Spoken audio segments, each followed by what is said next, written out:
Buenas tardes a todos y a todas. Decía que quería agradecer al rector que me hizo esta invitación para exponer acá y a nuestro decano. Bueno, y felicitarme de que existan estas oportunidades para exponer nuestros puntos de vista con respeto a altura de miras, en una mezcla en que vemos memoria e historia. Quiero comenzar mi exposición o mi planteamiento señalando dos cosas. Una, que las causas no cambian la naturaleza de los hechos. Las causas y los antecedentes explican, no justifican. Eso como primera cosa. Y lo segundo es que, ante la invitación de analizar el golpe en relación con nuevos enfoques y perspectivas, me opté por continuar con una presentación, una exposición, o hacer una exposición sobre una línea de trabajo que vengo desarrollando hace un tiempo y que tuvo también una expresión en el semestre anterior en un curso de los estudiantes del posgrado. En la convocatoria se nos habla de lo ocurrido entre 1973 y el 2018 y los 45 años del golpe. Y quería señalar que desde el punto de vista del historiador o historiadora, de la historiografía, ¿cierto? Se sigue manteniendo la noción de que nosotros tenemos que explicar, los historiadores. Hay necesidad de explicar, hay urgencia de explicar, es imprescindible explicar. Pero para explicar también hay que describir. También tenemos la idea de que el trabajo del historiador o el aporte de la historia a nuestra sociedad es ofrecer, claro, antecedentes, explicaciones, comprender los hechos, pero no comprenderlos solo para atrás, en el sentido de que sea algo que nos tiene que dejar en el momento que ocurrieron los hechos, sino que comprenderlos hacia el futuro, en el sentido de que pretendemos con nuestras explicaciones ofrecer antecedentes, indicios, criterios, para que las personas puedan, yo digo, ser más libres para decidir. Eso está relacionado con las nuevas perspectivas historiográficas que se han abierto desde el 73 a hoy. Entre ellas, son muchas, pero una que a mí me interesa en particular, que es la llamada historia cultural. Algunos la llaman historia de la cultura o historia social de la cultura. O sea, aquella historia que alude a las representaciones, a las asignaciones, a los sentidos que se otorgan a las cosas, discursos, hechos, los símbolos que están detrás de esas representaciones. Una historia que también alude a los rituales, a las prácticas, a los usos, a los supuestos implícitos. Una historia que toma en cuenta muy decididamente también lo que llamaríamos el tiempo analítico. Vale decir que en el oficio de estudiar historia, uno no estudia solo el pasado, sino que estudia lo que, ya voy a citar mi fuente, una gran historiadora llamó el tiempo humano. La historia es sensible a la continuidad y al cambio en esta perspectiva. Y por lo tanto, entre el hecho y el momento del estudio, que es el tiempo analítico, va incorporando los nuevos elementos a su comprensión. La historia, por eso, no puede interpretar los hechos que aborda, en este caso el golpe, en los mismos términos en que lo hicieron los protagonistas de los hechos. La historia no los estudia asumiendo posiciones. Eso no es historia. La historia comprende el pasado, incorporando el tiempo transcurrido, que es el tiempo analítico. El pasado detenido no es historia, nos dice, sino propaganda. No explica, sino que justifica. No es reflexión, sino que fanatismo. Estoy citando a la profesora Sol Serrano en una carta parecida en el Mercurio, el 17 de junio de 2002. Y lo he hecho mía, como se podrá advertir ahí. Bueno, desde ese punto de vista y con esos criterios, quiero referirme a un tema que dice relación con la historiografía con la historia, con la práctica de la historia en nuestro país a lo largo del siglo XX. Pero no solo con la práctica de la historia, también con la práctica de la enseñanza de la historia. Quiero aludir a lo ocurrido con nuestra historiografía y ver qué efecto ha tenido esto en nuestra cultura, en nuestra sociedad. Quiero también señalar cómo en esta historia social de la cultura se asume que la cultura y lo que ella significa es capaz de conformar realidades sociales, que la historia es una forma de construcción de esa realidad también, y que a través de ella se inventan, se constituyen nuevos hechos sociales, que en las prácticas del día a día, que en el lenguaje, que en la escritura, ¿cierto?, estamos construyendo una realidad. Es una cultura muy relacionada naturalmente con los contextos y por lo tanto con la sociedad, en una frontera, una sociedad que a veces es muy tenue, pero en donde el mundo del autor y de sus textos son fundamentales para entender la cultura, para entender la sociedad, para entender sus manifestaciones políticas y sociales. Y desde este punto de vista me quiero referir brevemente a las visiones de la historia de Chile que han predominado o que predominaron a lo largo del siglo XX, a la historiografía chilena del siglo XX, que tiene múltiples autores. Yo voy aquí a citar un par, fundamentalmente dos. Y antes de hacer eso, quiero hacer un contraste con la historiografía del siglo XIX. Cuando hablo de historiografía, hablo de los libros de historia sobre Chile o sobre cualquier tema, estos son sobre Chile. Bueno, en el siglo XIX tenemos una historiografía sobre Chile, de extranjeros, Claudio Piey, el primer historiador que escribe sobre Chile, hasta Maros Arana, Vicuña Maquena, los Amunati, que es una visión bastante monolítica, bastante uniforme de lo que se entendía que era la historia de Chile y sobre todo lo que se entendía que era el uso social que debía darse en la historia. Y no era otro que el proyecto nacional, la idea de nación, la configuración en un régimen republicano de libertad. Basta un ejemplo, cuando Claudio Gay, en el año 1844, en el primer tomo de su historia de Chile, relata la llegada de Diego de Almagro bajando de la cordillera al valle de San Francisco de la Selva, Copiapó, y el encuentro con los indígenas que son hostiles para con la avanzada española, él señala que ese es el momento en que nace la libertad en Chile, porque ahí nuestros antepasados estaban demostrando claramente su amor por la libertad, que naturalmente tiene una culminación en la independencia que nos hace republicanos. Entonces, una visión dedicada a formar nación, en donde por supuesto es una visión bastante idílica de nuestra historia. Es una visión edulcorada, porque claro, para formar comunidad nosotros no vamos a mostrar todas las miserias somos capaces de la humanidad, entonces mostramos unas cosas muy positivas. Esa es la historia del futuro esplendor, de la copia feliz del asilo y del asilo contra la opresión y del futuro esplendor, que es por la misma época que se de la Relación Nacional. Pero bueno, en esa historia está también la historia real, la historia que está pasando, la historia que va entre 1810, 1891, 1925, el Chile que se expande, el Chile que crece, que se diversifica, el Chile, aunque ustedes no lo crean, más heterogéneo.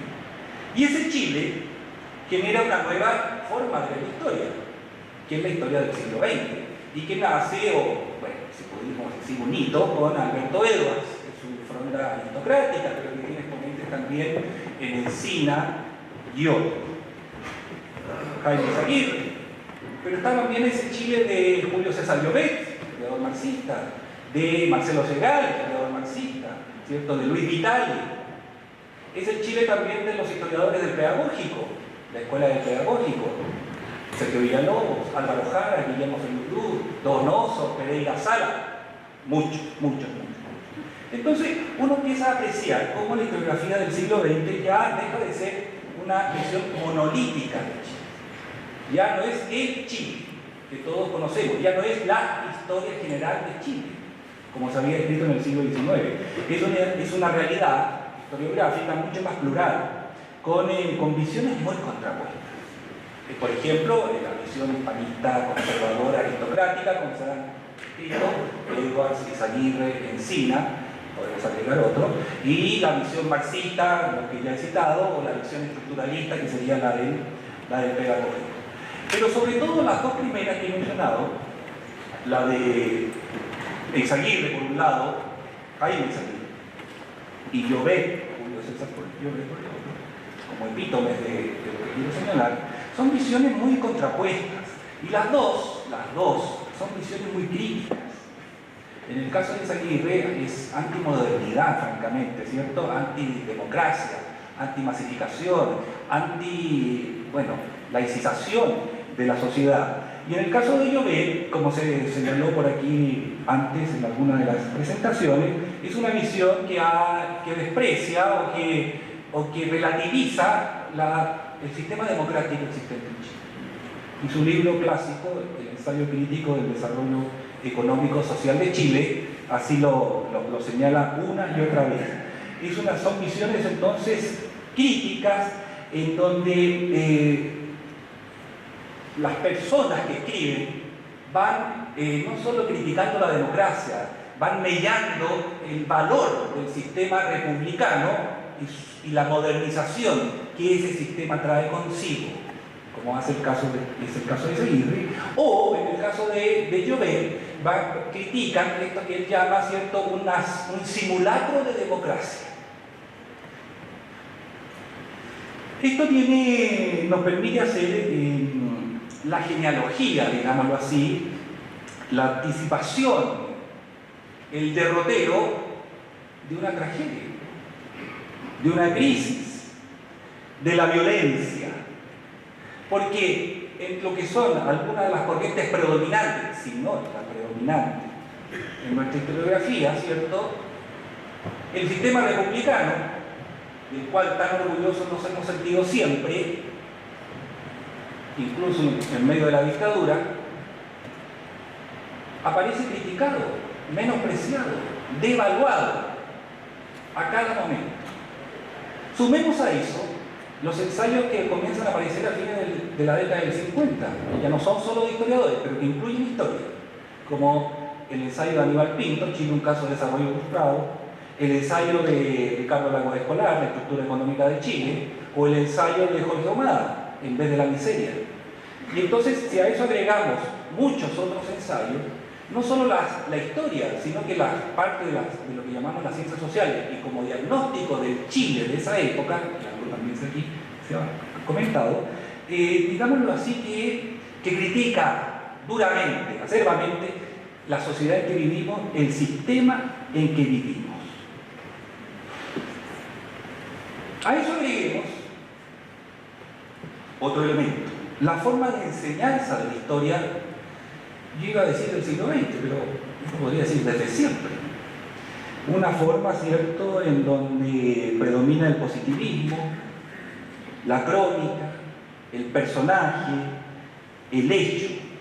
En el caso de Chile, con manuales como el de Frías Valenzuela y otros, en donde lo que hay es una división de la historia de Chile por ministros, gobiernos, por etapas, sin ninguna solución de continuidad. Entonces nosotros podemos pasar de la república conservadora a la liberal como si hubiésemos cambiado de país. Podemos pasar del presidencialismo al parlamentarismo como si hubiéramos cambiado de país, y de la democracia a la dictadura como si nada. Una historia que está siempre comenzando y terminando, y en donde el que comienza naturalmente denosta todo lo que se ha hecho anteriormente. Una historia de un relato, ¿cierto?, esencialmente político, y por lo tanto en donde los protagonistas fundamentales son la élite, la capital, por supuesto los hombres, en donde no hay otro tipo de personaje, e insisto, está siempre comenzando y terminando. Esto sumémoslo a una práctica educativa en la sala de clase, ¿cierto?, muy autoritaria, como es hasta el día de hoy. Siempre pongo este caso, y como dijo la academia, me voy a dar el gusto de repetirlo una vez más, pasando por la Facultad de Educación, con las movilizaciones estudiantiles de hace un par de años, no las de ahora, en donde nuestras parvularias, estudiantes de párvulo, pusieron un letrero que decía: 4 años intentando que hable, 12 intentando que se calle. Como una definición de nuestro sistema educacional. Prácticas educativas también que no favorecían la crítica ni lo analítico, en donde más que la reflexión se imponía, y a la cual se vino a sumar con los años esta métrica que hace que la gente se prepare más para rendir una prueba, se entrene más que aprenda. Bueno, ¿qué tiene que ver esto con el tema que nos convoca?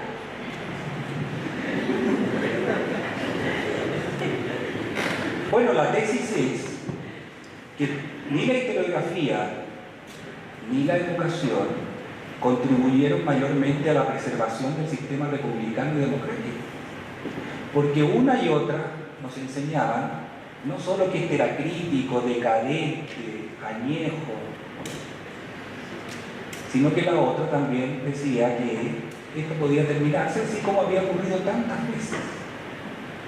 Alguien dirá, pero esto es una exageración.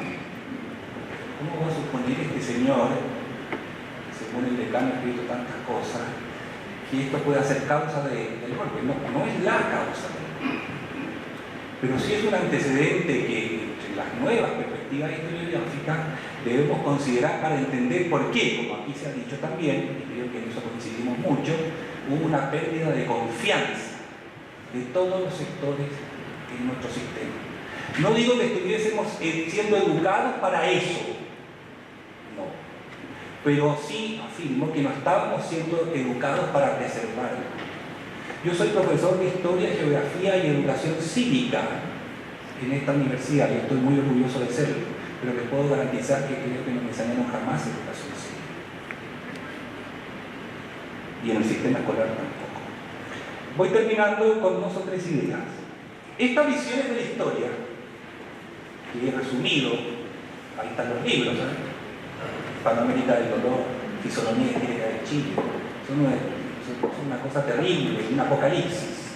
Estas visiones de la historia de los verdaderos, diría yo, voceros del apocalipsis y profetas de la salvación, y por supuesto la salvación es el orden, el régimen fuerte o la revolución, no contribuyeron a nuestra formación, no contribuyeron a la preservación de la democracia. Alguien podrá decir, nadie leyó a esos señores. Yo les puedo garantizar que a Jaime Izaguirre lo leyó mucha gente. Y voy a recordar que no solo lo leyó mucha gente, sino que Jaime Izaguirre tenía como una de sus principales tareas fundar revistas, muchas revistas donde propagaba todo esto y escribir libros. Y esto lo empezó a los 13, 14 años. Hay un libro, recuerdo aquí, a propósito de estar presente Mariana Elwin, libro que se llama Perspectiva de Jaime Izaguirre, cuando él tiene 14 años, en el colegio alemán, escribe un artículo a propósito de la separación de la Iglesia y del Estado del año 25, que lo único que podemos ver ahí es la llegada de los 7 jinetes del Apocalipsis, y eso se mantuvo. Y fue leído y fue citado. Llobet era el formador de cuadros del Partido Socialista de Chile. Tengo el testimonio a lo menos de 2 personas, y por eso pongo estos ejemplos, porque a los historiadores les cuesta mucho encontrar quién leyó qué. Ricardo Núñez, en su autobiografía, señala que es el historiador del partido, que todos pasaban por su escuela, no solo clases, lo leían. Y Ramón Briones, que también señala exactamente lo mismo. Y si no, también aquí ha sido citado, compárese lo que dice en el libro del año 50 con los acuerdos de los congresos del Partido Socialista, donde él es parte del Comité Central y están sus palabras ahí. No solo sobre decir que los conceptos de Jaime Izaguirre están en la Declaración de Principios de la Junta, y están también en esos antecedentes para una futura reforma de la Constitución. O sea, una visión negativa del Chile y de su modernidad, que por supuesto tenía muchos defectos, pero que para otros había significado muchos avances. Quiero terminar diciendo que no siempre fue así en el siglo XX. Y ahora me paso de la historia a la memoria, pero sigo siendo historiador. Pero ahora voy a hacer memoria. Y voy a hacer memoria como joven, estudiante en esta universidad, cuando veo que aparece en la revista Hoy, en fascículos, en la década del 80, el Chile del siglo XX, aquí citado, en donde hay dos autoras presentes, Mariana Elbo y Edison Serrano. Y entonces por primera vez veíamos una historia, veíamos futuro, veíamos esperanza. Había quedado atrás esa noción de la historia que nos conducía directamente al cataclismo y que nos condujo tanto que llegamos al cataclismo. Apareció la historia del pueblo chileno, apareció el libro de Salazar, y entonces nuevos sujetos, nuevas posibilidades se abrieron. ¿Tuvo eso alguna consecuencia ahora que se cumplen 30 años del plebiscito? Yo pienso que sí. Termino diciendo que la educación, lo que se enseña, el cómo se enseña, no es tan inocuo como se puede pensar, y que se demora en tener consecuencias, pero puede llegar a tener. Muchas gracias.